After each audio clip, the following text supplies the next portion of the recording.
Dieu Tout-Puissant dit « Pendant longtemps, la lecture de la Bible a été le moyen traditionnel de croire pour les gens. Un écart de la Bible indique un manque de foi dans le Seigneur. Un écart de la Bible signifie une hétérodoxie, une hérésie. Et même quand les gens lisent d'autres livres, ces livres doivent être des commentaires de la Bible. Cela veut dire que si tu dis que tu crois dans le Seigneur, alors tu dois lire la Bible. Et en dehors de la Bible, tu ne dois pas révérer un livre qui n'a pas de rapport avec la Bible. Si tu le fais, alors tu trahis Dieu. Depuis le temps où il y a la Bible, la foi des gens au Seigneur a été la foi dans la Bible. Au lieu de dire que les gens croient au Seigneur, il vaut mieux dire qu'ils croient dans la Bible. Au lieu de dire qu'ils ont commencé à lire la Bible, il vaut mieux dire qu'ils ont commencé à croire dans la Bible. Et au lieu de dire qu'ils sont revenus devant le Seigneur, il vaut mieux dire qu'ils sont revenus devant la Bible. Ainsi, les gens révèrent la Bible comme si elle était Dieu, comme si elle était leur vie. Et perdre la Bible serait la même chose que de perdre leur vie. Les gens révèrent la Bible autant qu'ils révèrent Dieu. Il y en a même qui la considèrent comme supérieure à Dieu. Si les gens n'ont pas l'œuvre du Saint-Esprit, s'ils ne peuvent pas sentir la présence de Dieu, ils peuvent continuer à vivre. Mais dès qu'ils perdent la Bible, ou ses chapitres et passages célèbres de la Bible, c'est comme s'ils perdaient leur vie. La Bible est devenue une idole dans l'esprit des gens, une énigme dans leur cerveau. Et ils sont tout simplement incapables de croire que Dieu peut œuvrer en dehors de la Bible. Que les gens peuvent trouver Dieu en dehors de la Bible. Encore moins sont-ils capables de croire que Dieu pourrait déroger à la Bible au cours de l'œuvre finale et recommencer à zéro. Cela est impensable pour les gens. Ils ne peuvent pas y croire, ni l'imaginer. La Bible est devenue un grand obstacle à l'acceptation de la nouvelle œuvre de Dieu par les gens et a compliqué l'expansion de cette nouvelle œuvre. Amen. Amen. Amen. Auparavant, la Bible me permettait de connaître le Seigneur dans ma foi. Et le pasteur disait toujours qu'elle était le fondement de notre foi. Je pensais que croire en la Bible était croire au Seigneur, et je la plaçais même au-dessus de lui. Je m'équipais seulement de paroles mortes de la Bible, sans mettre en pratique les paroles du Seigneur. J'ai dû accepter l'œuvre de Dieu Tout-Puissant des derniers jours et voir ce que révèlent ces paroles, pour comprendre le lien entre Dieu et la Bible. J'ai finalement corrigé mes erreurs dans ma foi. J'aimerais partager mon expérience d'acceptation de l'œuvre de Dieu. Très Très bien. bien. J'avais l'habitude de beaucoup lire la Bible, d'aller aux réunions, à l'église et de rechercher des sermons sur Internet pour mieux comprendre le Seigneur. Un jour, je suis tombée sur un film sur YouTube qui était intitulé « Où est ma maison ?» C'était vraiment prenant et très émouvant. Oui. Et les paroles lues dans le film étaient très chaleureuses et chargées d'autorité. J'étais curieuse de savoir d'où elles venaient. J'ai vu que c'était l'église de Dieu Tout-Puissant. Alors je suis allée sur Internet pour en savoir plus sur cette église qui avait fait ce film. Mais j'y ai trouvé des avis négatifs et je me suis demandé si c'était réel ou bien si c'était inventé. Après un temps de réflexion, j'ai pensé que je ne devais pas croire aveuglément ce que disaient les autres. Comme on dit, ne crois pas ce que tu entends, mais vois par toi-même, je devais voir si c'était une bonne église. Oui. J'ai décidé de télécharger d'autres films. J'en ai vu 2, L'éveil et Désir ardent, qui m'ont beaucoup remué. Les paroles qui y étaient lues étaient fortes et réellement chargées d'autorité, et l'échange était concret. J'ai appris l'origine de la désolation des églises et la différence entre être sauvé et être entièrement sauvé. Il y était dit que le Seigneur Jésus était déjà revenu et accomplissait l'œuvre du jugement dans les derniers jours, conformément à la prophétie biblique, car c'est le moment où le jugement va commencer par la maison de Dieu. J'ai vraiment été ravie, et je me suis rendu compte que ces paroles étaient les déclarations du Seigneur revenu. Pas étonnant qu'elles soient si fortes et chargées d'autorité. En effet. J'ai laissé un message et suis entrée en contact avec des gens dans l'église. Et j'ai vu qu'ils étaient vraiment authentiques. Leur échange était éclairant. C'était vraiment merveilleux. J'ai commencé à assister à leurs réunions. Dieu soit loué. Dieu soit loué. Dieu soit loué. Un soir, je m'apprêtais à télécharger d'autres films de l'église de Dieu Tout-Puissant. Un de ces films m'a interpellée. Il était intitulé « Sortez de la Bible ». J'ai été perplexe. Qu'est-ce que ça voulait dire? Pourquoi devions-nous sortir de la Bible? Comment pouvait-on croire en Dieu et le connaître sans la Bible? Le pasteur disait toujours que notre foi devait être fondée sur la Bible et que s'en écarter était de l'hérésie. S'écarter de la Bible, n'était-ce pas trahir le Seigneur? Dans les jours qui ont suivi, j'ai arrêté de regarder les hymnes et films de l'Église de peur de m'égarer dans ma foi. Mais je ne pouvais que me demander si Dieu Tout-Puissant est réellement le Seigneur Jésus revenu et que je ne l'accepte pas, ne vais-je pas rater ma chance d'accueillir le Seigneur? En effet. Je me suis mise à jeûner et à prier. J'ai demandé au Seigneur de m'éclairer et de me guider pour savoir si Dieu Tout-Puissant était réellement le Seigneur Jésus revenu. Le premier soir de mon jeûne, n'ayant reçu aucune inspiration de Dieu, j'ai décidé de jeter un coup d'œil à la Bible. J'ai lu l'Apocalypse 1:8. « Je suis l'alpha et l'oméga, dit le Seigneur Dieu, celui qui est, qui était et qui vient, le Tout-Puissant. » J'ai aussi lu l'Apocalypse 11:16-17. « Et les 24 vieillards qui étaient assis devant Dieu sur leur trône se prosternèrent sur leur face et ils adorèrent Dieu en disant « Nous te rendons grâce, Seigneur Dieu Tout-Puissant qui est et qui était, de ce que tu as saisi ta grande puissance et pris possession de ton règne. » Amen. Soudain, j'ai eu le sentiment que ces versets étaient l'orientation que Dieu me donnait. L'Apocalypse dit que Dieu sera appelé le Tout-Puissant dans les derniers jours. N'est-ce pas ce Dieu Tout-Puissant? Oui. Cette découverte m'a donné envie de continuer à m'intéresser à l'Église de Dieu Tout-Puissant. J'ai décidé de regarder en entier Sortez de la Bible, afin de découvrir par moi-même de quoi ça parlait exactement. Oui. Dans le film, une prédicatrice de l'Église de Dieu Tout-Puissant expliquait « Beaucoup de gens disent que Dieu ne s'écarterait pas de la Bible pour faire l'œuvre du salut, et que tout ce qui va au-delà de la Bible est de l'hérésie. Qu'est-ce qui a existé en premier, la Bible ou bien l'œuvre de Dieu? L'Éternel Dieu a créé le ciel, la terre et toutes les choses. Il a détruit le monde avec un déluge et Sodome et Gomorrhe par le feu. L'Ancien Testament existait-il déjà quand Dieu a fait toute cette œuvre? J'ai pensé, la question se pose-t-elle? Quand Dieu a créé la terre, a inondé le monde, et quand il a brûlé Sodome et Gomorrhe, la Bible n'existait pas? La prédicatrice a continué.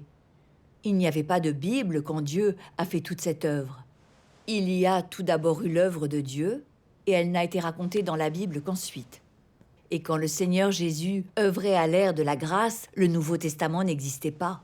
Cela a été écrit par ses disciples après qu'il ait terminé son œuvre. À l'évidence, la Bible n'est qu'un récit historique de l'œuvre de Dieu. Dieu n'œuvre pas selon la Bible et elle ne le limite pas. Il accomplit son œuvre selon son plan de gestion et les besoins de l'humanité. Amen. C'est pourquoi on ne peut pas penser que l'œuvre de Dieu est seulement dans la Bible, ni utiliser la Bible pour délimiter son œuvre. On ne peut pas dire que tout ce qui est extérieur à la Bible est de l'hérésie. Dieu a le droit d'accomplir sa propre œuvre et de le faire en dehors des limites de la Bible. En entendant ça, j'ai soudain ouvert les yeux. Il n'y avait pas de Nouveau Testament quand le Seigneur Jésus œuvrait. Ça a été compilé par des gens alors qu'il avait fini son œuvre. La Bible n'est vraiment qu'un récit de l'œuvre passée de Dieu. Comment se faisait-il que je n'y avais jamais pensé avant? Dans le film, l'explication continuait. Dire que tout ce qui est en dehors de la Bible est de l'hérésie, ne serait-ce pas condamner entièrement l'œuvre passée de Dieu? Quand le Seigneur Jésus est venu œuvrer, il ne s'est pas basé sur l'Ancien Testament, mais il est allé au-delà. Notamment quand il a enseigné la voie de la repentance, guéri les malades et chassé les démons, transgressé le sabbat et plus encore. Rien de tout cela n'était dans l'Ancien Testament. C'était même en contradiction avec les lois de l'Ancien Testament. Cela signifie-t-il que l'œuvre du Seigneur Jésus n'était pas l'œuvre de Dieu? Les grands prêtres, les anciens et les scribes ont condamné l'œuvre et les paroles du Seigneur Jésus comme de l'hérésie, parce qu'elles n'étaient pas conformes à l'Ancien Testament. Ils se sont mis à résister à Dieu. Si l'on suit les notions humaines et qu'on dit que tout ce qui est en dehors de la Bible est de l'hérésie, est-ce qu'on ne condamne pas aussi l'œuvre du Seigneur Jésus? C'est juste. Oui, absolument. Et puis ils ont lu des paroles de Dieu Tout-Puissant sur la question de savoir si ce qui était extérieur à la Bible était de l'hérésie. Lisons ça ensemble. Très bien. Dieu Tout-Puissant dit: La Bible est un livre historique, et si tu avais mangé et bu l'Ancien Testament pendant l'ère de la grâce, si tu avais mis en pratique durant l'ère de la grâce ce qui était demandé à l'époque de l'Ancien Testament, Jésus t'aurait rejeté et condamné. Si tu avais appliqué l'Ancien Testament à l'œuvre de Jésus, tu aurais été un pharisien. Si aujourd'hui tu manges et bois l'Ancien et le Nouveau Testament ensemble, et les pratiques tous les deux, le Dieu d'aujourd'hui te condamnera. Tu prendras du retard par rapport à l'œuvre du Saint-Esprit aujourd'hui. Si tu manges et bois l'Ancien Testament et le Nouveau Testament, alors tu es en dehors du courant du Saint-Esprit. En son temps, Jésus a conduit les Juifs et tous ceux qui le suivaient selon l'œuvre du Saint-Esprit en lui, en ce temps-là. Il n'a pas établi la Bible comme base de ce qu'il faisait, mais il a parlé selon son œuvre. Il n'a pas prêté attention à ce que disait la Bible, ni n'a cherché dans la Bible un chemin sur lequel mener ses disciples. Dès qu'il a commencé à œuvrer, il a parlé du chemin de la repentance, un mot qui n'est jamais mentionné dans les prophéties de l'Ancien Testament. Non seulement n'a-t-il pas agi selon la Bible, mais il a ouvert un nouveau chemin et fait une nouvelle œuvre. Il n'a jamais fait référence à la Bible dans sa prédication. Pendant l'ère de la loi, personne n'avait jamais accompli ces miracles de guérison des malades et d'expulsion des démons. De même, son œuvre, ses enseignements et l'autorité et le pouvoir de ses paroles étaient au-delà des capacités de tout homme durant l'ère de la loi. Jésus a simplement fait sa nouvelle œuvre, et même si beaucoup de gens le condamnèrent en utilisant la Bible, utilisant l'Ancien Testament pour le crucifier même, son œuvre surpassait l'Ancien Testament. S'il n'en était pas ainsi, pourquoi les gens l'ont-ils cloué sur la croix? N'est-ce pas parce que l'Ancien Testament ne dit rien de son enseignement, de sa capacité de guérir les malades et de chasser les démons?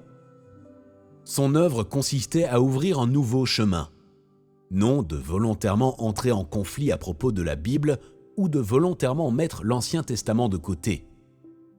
Il est tout simplement venu faire son ministère, apporter la nouvelle œuvre à ceux qui l'attendaient et le cherchaient. Il n'est pas venu expliquer l'Ancien Testament ou confirmer l'œuvre de l'Ancien Testament. Son œuvre n'avait pas pour but de permettre à l'ère de la loi de continuer à se développer, car son œuvre ne cherchait pas à se fonder sur la Bible. Jésus est tout simplement venu faire l'œuvre qu'il devait faire. Après tout, qui est le plus grand, Dieu ou la Bible? Pourquoi l'œuvre de Dieu doit-elle être conforme à la Bible? Serait-il possible que Dieu n'ait pas le droit de dépasser la Bible? Dieu ne peut-il pas déroger à la Bible et accomplir une autre œuvre? Pourquoi Jésus et ses disciples n'ont-ils pas observé le sabbat? S'ils devaient observer le sabbat et pratiquer selon les commandements de l'Ancien Testament, pourquoi Jésus n'a-t-il pas observé le sabbat quand il est venu, mais à la place a lavé des pieds, a couvert des têtes, a rompu le pain et bu le vin?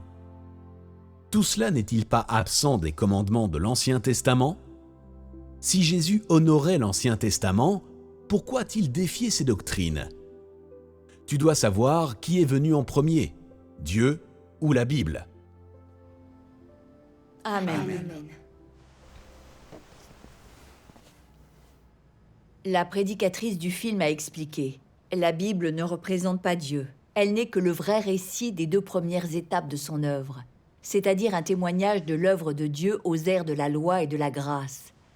Elle ne représente pas toute son œuvre pour sauver l'humanité.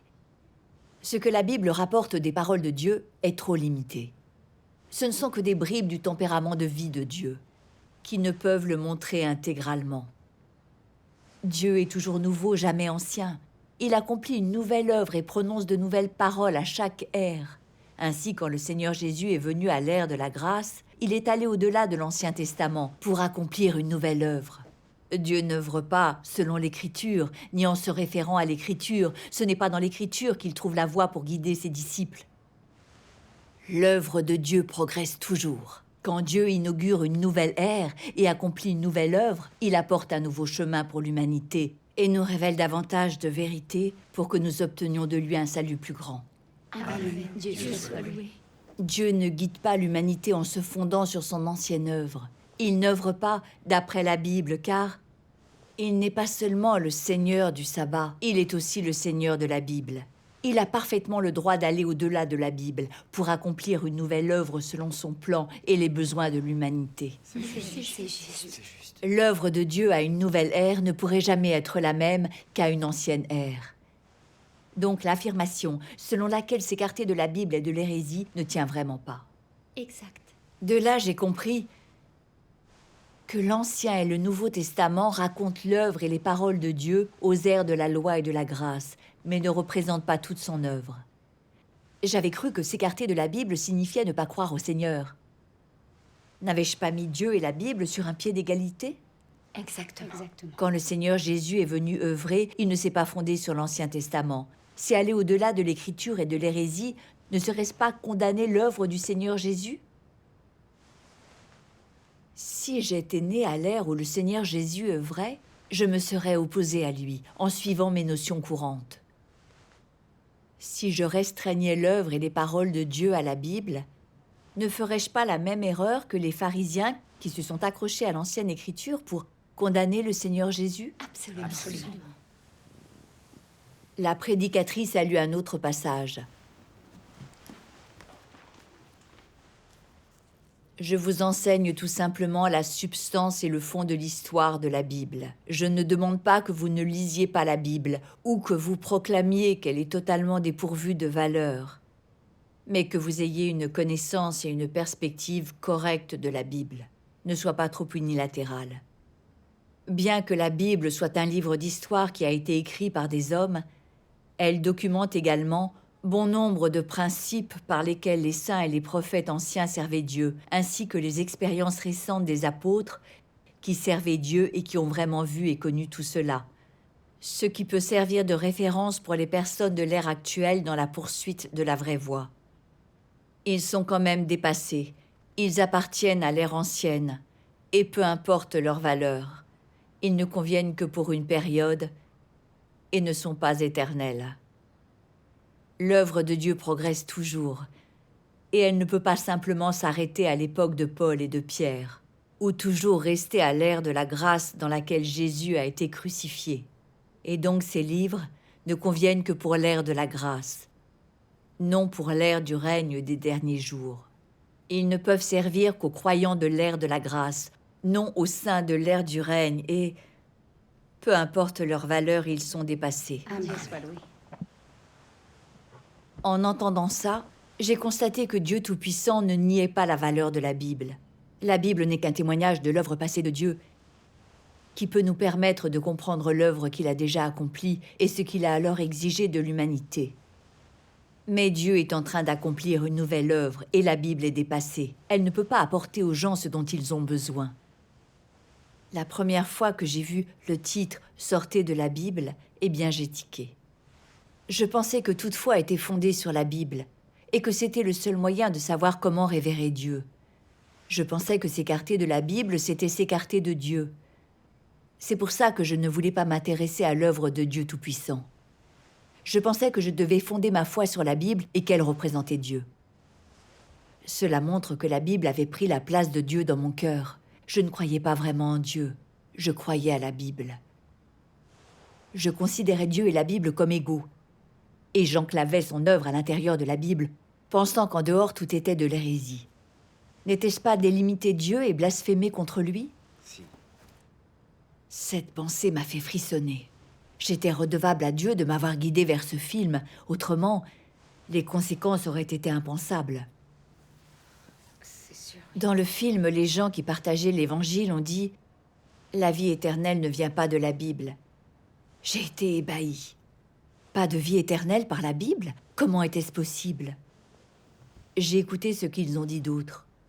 Ce n'est pas conforme aux notions des gens, mais c'est un fait incontestable.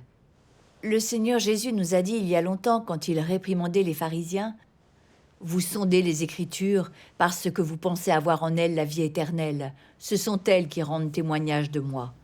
Et vous ne voulez pas venir à moi pour avoir la vie ?» Le Seigneur Jésus a dit qu'il n'y avait pas de vie éternelle dans les Écritures.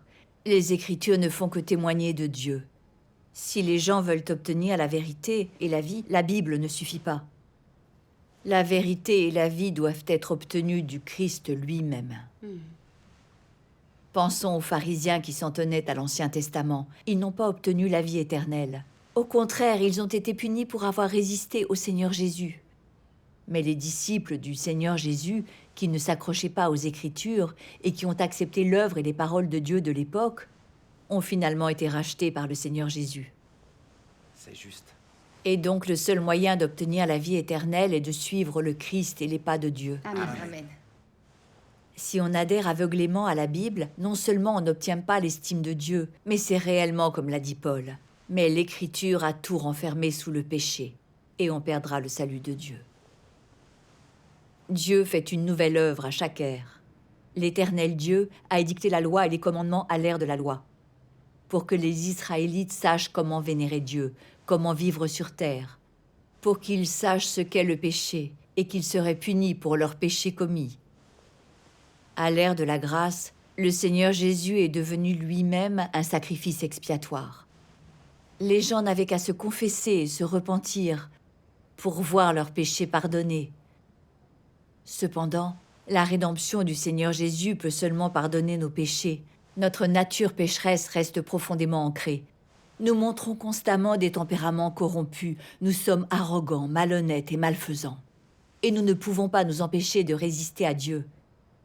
C'est pour cela que le Seigneur Jésus a annoncé qu'il reviendrait accomplir l'œuvre du jugement pour purifier et sauver entièrement l'humanité du péché.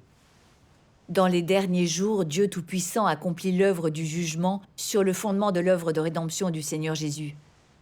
Il exprime les vérités pour sauver l'humanité et dévoile le plan de gestion de Dieu. Il juge et expose les tempéraments et la nature satanique et corrompue de l'humanité, affichant son tempérament juste et saint qui ne tolère aucune offense. Amen. Les paroles exprimées par Dieu Tout-Puissant sont des choses que Dieu n'a jamais dites à l'ère de la loi ni à l'ère de la grâce. Exact. Ces paroles, c'est Dieu qui nous offre la voie de la vie éternelle dans les derniers jours. Amen. Ce qui accomplit la prophétie du Seigneur Jésus. J'ai encore beaucoup de choses à vous dire, mais vous ne pouvez pas les porter maintenant. Quand le Consolateur sera venu, l'Esprit de vérité vous conduira dans toute la vérité. Amen. Amen. Après, ils ont lu un autre passage des paroles de Dieu Tout-Puissant. Lisons-le ensemble. Très bien. Dieu Tout-Puissant dit. Le Christ des derniers jours apporte la vie et apporte le chemin de la vérité durable et éternelle. Cette vérité est le chemin par lequel l'homme doit obtenir la vie et le seul chemin par lequel l'homme doit connaître Dieu et être approuvé par Dieu. Si tu ne cherches pas le chemin de la vie offert par le Christ des derniers jours, alors tu n'auras jamais l'approbation de Jésus et ne seras jamais qualifié pour franchir les portes du royaume des cieux, car tu es une marionnette et un prisonnier de l'histoire. Celui qui est régi par les règlements, les écrits et enchaîné par l'histoire ne sera jamais en mesure d'obtenir la vie et ne sera jamais en mesure d'obtenir le chemin perpétuel de la vie. C'est parce que tout ce qu'ils ont, ce sont des eaux troubles qui ont stagné depuis des milliers d'années, au lieu de l'eau de la vie qui coule du trône. Celui qui ne reçoit pas l'eau de vie restera à jamais un cadavre, un jouet de Satan et un fils de l'enfer. Comment alors peut-il voir Dieu? Si tu ne t'accroches qu'au passé, si tu essayes seulement de garder les choses telles qu'elles sont et n'essaye pas de changer le statu quo, et te débarrasser de l'histoire, alors ne seras-tu pas toujours contre Dieu? Les étapes de l'œuvre de Dieu sont vastes et puissantes, comme des vagues déferlantes et des grondements de tonnerre. Pourtant, tu restes assis passivement et attends la destruction, en restant à ta place et ne faisant rien. De cette façon, comment peux-tu être considéré comme quelqu'un qui suit les pas de l'agneau? Comment peux-tu justifier que le Dieu auquel tu tiens est un Dieu qui est toujours nouveau et jamais vieux? Et comment les mots de tes livres jaunis peuvent te porter vers une nouvelle ère? Comment peuvent-ils te conduire à rechercher les étapes de l'œuvre de Dieu? Et comment peuvent-ils t'emmener au ciel? Ce que tu tiens entre tes mains, ce ne sont que des écrits qui ne peuvent fournir qu'une consolation temporaire et non pas les vérités qui sont capables de donner la vie. Les saintes écritures que tu lis ne peuvent qu'enrichir ta langue et non pas les paroles de sagesse qui peuvent t'aider à connaître la vie de l'homme, et encore moins les moyens qui peuvent te conduire à la perfection. Est-ce que cet écart ne te donne pas matière à réfléchir? Est-ce qu'il ne te permet pas de comprendre les mystères qui y sont contenus? Es-tu capable de te livrer au ciel pour rencontrer Dieu par toi-même? Sans la venue de Dieu, peux-tu envoyer toi-même au ciel pour jouir du bonheur de la famille avec Dieu? Est-ce que tu es toujours en train de rêver? Je suggère donc que tu arrêtes de rêver et que tu regardes celui qui travaille maintenant. Celui qui travaille maintenant pour sauver l'homme durant les derniers jours. Si tu ne le fais pas, tu ne connaîtras jamais la vérité et n'auras jamais la vie. Amen. Les évangélistes de l'Église de Dieu Tout-Puissant ont expliqué: si nous nous en tenons à la Bible dans notre foi sans accepter les déclarations de Dieu dans les derniers jours, nous n'obtiendrons jamais l'abreuvement ni l'approvisionnement des eaux vives de Dieu. Sans le jugement et la purification par Dieu, nous vivrons dans le cercle vicieux du péché suivi de la confession. Sans échapper au joug du péché, comment peut-on être apte à entrer au royaume des cieux? En effet. C'est en acceptant l'œuvre du jugement de Dieu Tout-Puissant que nous pouvons être nourris par les paroles de Dieu, être libérés de nos tempéraments corrompus et être purifiés pour pouvoir entrer au royaume des cieux. Amen. Oui. Plus j'écoutais, plus j'étais éclairé et enthousiaste. Cet échange sur la vérité était concret. Il n'y a pas de vie éternelle dans la Bible. Elle est simplement un témoignage de Dieu. Elle ne représente pas Dieu et peut encore moins remplacer son œuvre de salut. Seul Christ est le chemin, la vérité et la vie. Seul Christ peut nous donner la vérité et la vie. Dieu Tout-Puissant, Christ des derniers jours, exprime les vérités pour purifier et sauver l'humanité.